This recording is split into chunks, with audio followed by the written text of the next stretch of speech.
nimefutwa machozi. Mungu nashukuru kwa kuniheshimisha kati ya dunia iliyojaa hofu, vita kila muda. Umenipigania kwa jua, mwezi, nyota, maji, moto, ulinzi, afya na kibali. Walionikataa na kunitumilia mbali, sasa kwao ni jiwe kula pembeni. Muda umeongea, Mungu amenijibu kwa wakati. Sasa nakubatiwa na Mungu kwa baraka kama mchanga wa baharini.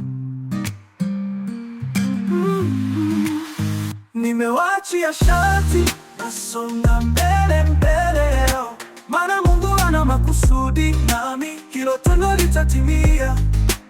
Vimeondoka vinyonge, nimepata vikamilifu, maana Mungu ni mkamilifu. Amenikamilifu kwa vitu sahihi, wakati sahihi, makusudi sahihi.